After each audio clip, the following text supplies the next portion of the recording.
Kemudian, nah ini yang terakhir nih, yang baginya apa? Wa ayyuhal limaha mata tajulai bidin min akamit taharah. Ini wajib salah satunya kita untuk mengasih ilmu. Dalam sebuah keterangan di Fathul Muin itu diterangkan kewajiban orang tua terhadap anak itu ta'dib, sama termasuk kewajiban suami kepada istri itu ta'dib. Ta'dib ayat taklim, ngasih ilmu. Mana dari hukum-hukum taharah? Kal gusli, kayak mandi wajib, terutama mandi junub. Jangan main doang, mandinya kagak diajarin. Bahaya ini. Ya, mandi junub. Nah, ini penting, perempuan harus kasih tahu. Yang namanya mandi itu kan kewajibannya cuma 2 rukunnya, ya kan, niat sama ngeratain air di badan. Jadi badan itu harus rata dengan air, badan yang dohir ya harus rata dengan air, nggak boleh setitik apapun di anggota badan yang dohir nggak kena air, maka mandinya nggak sah kalau junub itu ya. Jadi jangan main doang, tapi mandi ajarin, dari mulai niatnya ajarin, niat mandi besar ya, baik itu mandi junub atau mandi haid, itu wajib kita kasih tahu. Ada hal yang sering kita nggak ngerti kurang tahu atau bagaimana. Perempuan itu ada yang harus terkena air di kemaluannya di kala mandi besar. Artinya itu yang wajib terkena air juga di kemaluannya.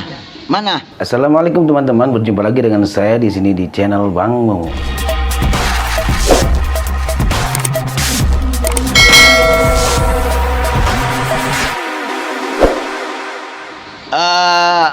Ini kita ngomong bukannya kita pornografi ya, harus nih mah. Jadi dia tuh harus terkena air di kemaluannya dikala dia nongkrong.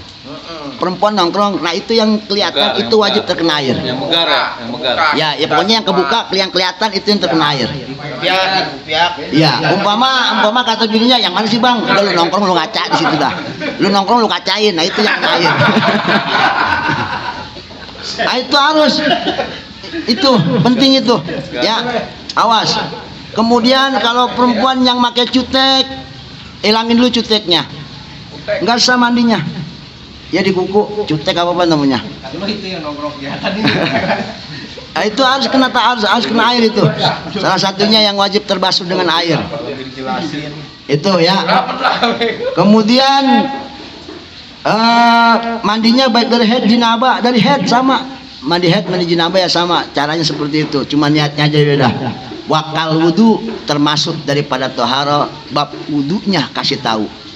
Ini kewajiban kita. Nanti sudah ada keterangan nanti bahayanya kita kalau umpama pengen ngasih tahu.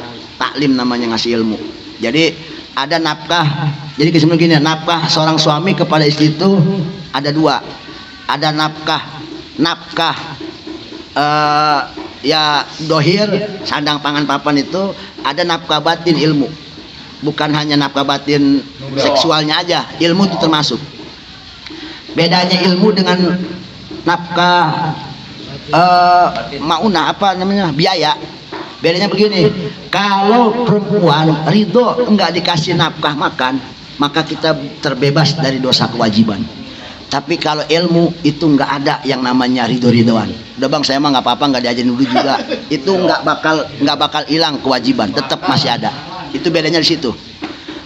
Emang bang nggak dibeliin baju juga biarin aja. Kita nggak dosa. Tapi kalau udah bang biarin mah nggak dikasih ilmu sholat juga, tetap dosa. Ilmu mah nggak ada ridho-ridhoan. Tapi kalau nafkah selain ilmu itu bisa, kalau ridho kita terbebas dari kewajiban. Nah itu wudu, tayamum, wal haid, min kulli ma yata'allaqu, dan setiap apapun yang berkaitan tentang hal-hal toharoh. Ini penting kita kasih tahu. Nah, baru dikasih solusinya. Bagaimana kalau umpama kita nggak mampu ngasih ilmu, ngasih pengetahuan hal-hal semacam ini. Falladzi la budda min irsyadi nisa'i ilaihi fil haid bayanus salawati allati taqtadiha fa inna ma'in qadadamuha qabla al-maghrib bi miqdari raka'atin fali aqdal zuhri wal asri. Nah, nih ya. Ini yang barusan kita bilangin. Falladzi la budda, salah satu bagian masalah yang berkaitan tentang ilmu yang harus kita kasih tahu terhadap dirinya, min irsyadin nisa ilaihi, untuk ngasih tahu kepada perempuan tentang masalah ini, fil haid, tentang masalah haid. Mana bayanu sholati ala ditakdiha, yaitu tentang sholat yang wajib dia qadha. Memang dalam haid itu dikala dia dalam waktu lampu merah itu sholat nggak wajib dan juga nggak wajib qadha. Namun fa'inna ma'in qata'a, apabila perempuan suci putus darahnya kubailal maghrib, sebelum datang waktu maghrib, bimik dari rakatin, seukuran serakat, umpama 1 menit lagi mau maghrib, darahnya bersih, maka fa'alaiha qadha zuhri wal asri, maka wajib dia 2 sholat asar dan qadha zuhur. Itu yang diwajibin. Jangan asar aja dikerjain, zuhur juga kerjain. Berarti kalau umpama kita nggak ngasih tahu tuh perempuan selama hidupnya bersihnya asar, ngerjainnya asar aja, zuhur nggak, berarti dia punya utang sholat zuhur. Bagaimana hukum orang ninggalin sholat zuhur coba? Dan itu kita kena getahnya lagi, dia yang kagak ngerjain, kita dapat dosanya juga. Padahal kita zuhur sholat. Naudzubillah. Kemudian mana lagi, wa idan qata qabla subhi, apabila dia putus haidnya sebelum subuh. Bimik darokatin, sama seukuran serakat lagi, maka fa'alaiha qadul maghrib wal isya, maka wajib dia sholat maghrib dan juga sholat isya dan qadha maghrib.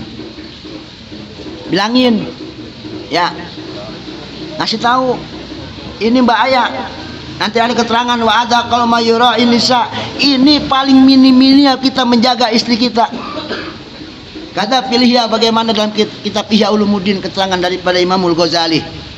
Dan yang terakhir, kita diwajibkan kepada istri kita, dan hak itu siti bakal nuntut kita, wal ibadah, tentang masalah ibadah-ibadah. Ai parduha wa sunaniha, pardiha wa sunaniha, baik pardunya ataupun sunahnya ibadah, wajib kita ngasih tahu. Min sholatin, dari hal sholat, mau yang sunah mau yang pardu, wa zakatin, ya zakat, wa saumin, puasa, wa haji, dan pergi haji. Fa in kana rajul qaiman bi ta'limihi, kalau umpama kita mampu ngasih tahu, ngajarin sholat, ngajarin puasa, ngajarin haji, ngasih ilmunya, maka pada salal khurud, perempuan diharamkan untuk keluar rumah belajar. Jo ke majelis taklim kemana gitu, apalagi jo mondok. Bini mondok kita ngapain di rumah? Ya. Kalau kita mampu untuk ngasih tahu, maka perempuan haram keluar rumah. Nggak boleh dia keluar rumah mau haji, nggak boleh. Kalau memang kita mampu ngasih tahu, kita ya tahulah kita ngerti agama. Pada salal khurud di soal ulama, maka nggak boleh perempuan nyari kiai buat nanya masalah ini. Kalau kita mampu untuk ngasih tahu, artinya kita bisa ngajarin. Lalu bagaimana wain qasara ilmu rajul, bagaimana kalau kita ilmunya cetek ilmu kita. Emang kita mah ngaji juga dulunya masih mudanya ngaji, ya molor mulu, kalau nggak ngaji ya bolos mulu ya. Sekali ngaji gebukin mulu sama ustadznya. Nah, ngajinya begitu. Walakin naba anak visual, tetapi si laki-laki mau dia menggantikan dirinya keluar rumah untuk menanya masalah ini.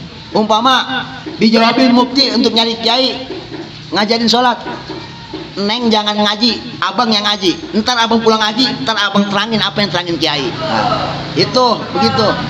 Maka si perempuan tetap itu, kalau umpama laki-laki mau bertanggung jawab tentang masalah ibadahnya, artinya dia bodoh, istrinya juga bodoh. Cuma istrinya kalau umpama laki-lakinya ngaji, nanti dia pulang ngaji dia kasih tahu apa yang diajarkan, maka si perempuan itu pada salal khurud nggak boleh keluar rumah. Nah, dua jadi masalahnya. Lalu bagaimana kalau laki-lakinya sibuk siang malam, bulanan kagak ngaji, mingguan kagak ngaji, harian apalagi. Nah, kalau ada laki-laki yang super sibuk, kemudian istrinya tentang masalah ibadah buta, bagaimana? Maka fa'ilam yakun dalik, kalau si laki-lakinya nggak bisa ngajar istrinya dan dia tidak bisa mencari ilmu karena sibuknya untuk menggantikan masalah supaya nanti dia dengar dari kiai dan diajarkan di rumah buat istrinya, maka falahal khuruj visual, boleh si perempuan itu keluar rumah. Ngapain? Ngaji. Awas, ngajinya yang wajib, bukan ngaji sunnah. Jadi kalau perempuan ngajinya cuma selawatan aja jangan. Perempuan mah nggak pantas. Ya apalagi dia pakai speaker. Selawatan sekenceng-kencengnya, yang selawatan ustazah lagi. Aduh, ribet aja lagi.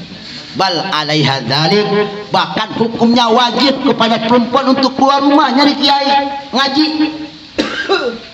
Wa yu'sir rajul bimaniha. Nah, kalau umpama itu si laki udah nggak mau tanggung jawab tentang ilmunya, perempuan pengen keluar nyari kiai, dilarang sama itu si laki, maka si lakinya maksiat sama Allah Subhanahu wa taala. Dan satu dia nggak mampu, yang kedua dia kagak mau nyari, ntar kan dia dapat dia kasih, nggak mau tanggung jawab intinya. Si perempuannya pengen belajar agama malah dilarang. Ini berarti laki-laki yang memang maksiat kepada Allah. Naudzubillah. Wa yusir rajul bimaniha.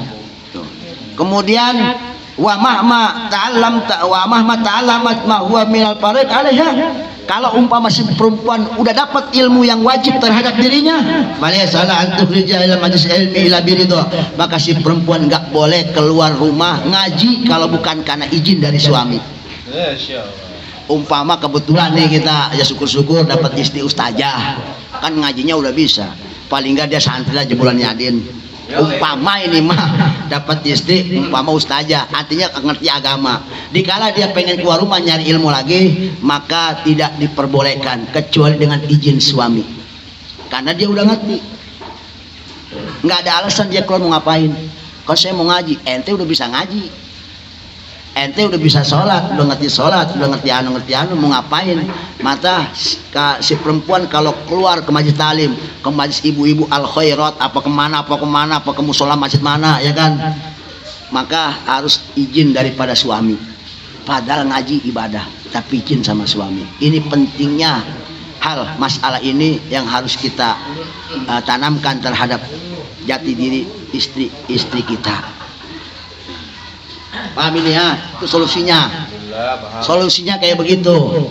Ya, kalau umpamanya ada bini gua mah kalau keluar ribet dah, dia jangan keluar, biar gua aja ngaji. Ntar gua pulang ngaji gua kasih ilmunya. Begitu. Nah, itu boleh. Berarti perempuan nggak boleh keluar. Nah, kalau umpama kita nggak gablek waktu, kita nggak gablek ilmu, maka si perempuan wajib keluar. Kalau kita ngelarang sebagai suami, maka kita dihukumi dosa. Dosa kita. Nah, ini awas, ngajinya wajib. Ngaji wajib, bukan ngaji sunnah. Ya, bukan ngaji sunnah, apalagi latihan rebana. Perempuan latihan rebana, aduh, ribet dah urusan. Nah, ini tapi kayaknya kalau di kampung kita mah urusan begini kayaknya biasa-biasa aja. Awas, agama nggak ada kaitan dengan adat. Kita anggap biasa, tetap hukum berlaku. Tetap hukum berlaku. Tadi kan kembali lagi, dulu saya pernah ngomong, tujuan kita ngaji cuma satu, pengen tahu mana salah mana benar. Masalah perbuatan salah benar itu mengkelakuan kita setiap hari. Paling enggak kita punya keyakinan yang benar. Dikala saya salah, saya yakin ini salah. Dikala ini benar, saya yakin ini benar. Itu tujuan ngaji, supaya jangan sampai kita menghalalkan yang haram dan mengharamkan yang halal. Dan ini yang menjadikan murka Allah, dan boleh jadi kita jauh daripada hidayah Allah, keluar dari Islam. Naudzubillah, naudzubillah min dzalik. Jadi tujuan kita ngaji supaya kita tahu kalau ini benar, kita katakan benar. Kalau ini salah, kita katakan salah. Kita terus terang aja ya, ini terus terang aja. Kita yang namanya ngaji, kita mau ngomong apa lagi kalau bukan masalah hukum, ya kan? Seperti hijab, jilbab, banyak masih istri kita yang buka-buka hijab, buka apa. Tapi bagaimanapun kita harus ada keingkaran di hati. Dikala terbuka hijab, yakin ya Allah ini salah. Yakin ya Allah ini, jangan diem aja, ini bahaya. Kan kita harus ingkar. Dikala kita melihat perbuatan yang munkar, tetap kita mengatakan ini salah. Berarti kan kita jujur. Salah kita katakan salah berarti jujur. Benar kita katakan benar berarti jujur. Jujur itu perbuatan mulia. Mudah-mudahan dengan kejujuran kita suatu saat Allah kasihkan buka hidayah kita. Amin amin ya robbal alamin. Artinya apa? Bagaimanapun kita suami tanggung jawab. Nggak ada kaitan tuh akhirat dengan adat. Adat di kampung kita begini, tetap akhirat akan berlaku. Tetap akhirat akan berlaku. Sebab Islam itu pedomannya adalah Al-Quran hadis, dan itu hukum Allah Subhanahu wa taala, bukan hukum adat. Ya, sebagaimana Allah bersabda, ya ayyuhalladzina amanu qu anfusakum wa ahlikum naro. Ini dia. jagalah dirimu, keluargamu daripada cilatan api neraka. Ai minan nisa, istri-istrimu, wa auladikum, dan juga anak-anakmu. Dan juga wa kullu man yadkhulu fi hadzal ismi, dan setiap siapapun orang yang berkaitan dengan kita, ponakan kita, saudara kita. Ya. Sebagaimana terjemah oleh Said Abdullah bin Abbas bidalikal manah dalam ayat ini apa? Jadi kata Ibnu Abbas, ayatku anfusakum wa ahlikum nara ditafsirkan oleh beliau faqihuhum ay allimuhum syara'i'al Islam wa adibuhum. Ini tafsiran daripada Ibnu Abbas. Jadi makna ku anfusakum wa ahlikum nara itu maknanya apa? Berilah dia pemahaman agama tentang hukum-hukum syariat, wa adibuhum, dan yang kedua yaitu berilah dia akhlak-akhlak yang pelajaran akhlak-akhlak yang baik. Kila, sebab ada yang mengatakan asyadun nas, paling pedihnya manusia azaban, siksa yaumal qiyamah, nanti yaumil qiyamah, menjahala ahlu, orang yang bodoh keluarganya. Jadi kata Ibnu Abbas, tafsir daripada ya ayyuhalladzina amanu qu anfusakum wa ahlikum naro, di situ maksudnya apa? Jaga dirimu dan jaga keluargamu. Jaganya pakai apa? Satu, ilmu agama, yang kedua akhlakul karimah. Dua itu makna dari tafsir ayat ini. Sebab keterangan tadi, orang yang paling pedihnya nanti seorang laki-laki disiksa oleh Allah Subhanahu wa taala adalah di mana dia punya keluarga, anak dan istrinya tidak mengerti tentang agama. Na'udzubillah. Padahal dia paham agama, padahal tuh laki luar biasa agama, tapi istri dan anaknya jauh daripada agama. Awas, Allah akan menyiksa sepedih-pedihnya siksaan. Waliyadzubillah. Sekian dari ini, mudah-mudahan ada manfaatnya. Sebagai pembukaan ini ya. Sedikit lagi masalah sebetulnya. Begitu saja. Wallahu a'lam bishawab. Alhamdulillahirabbil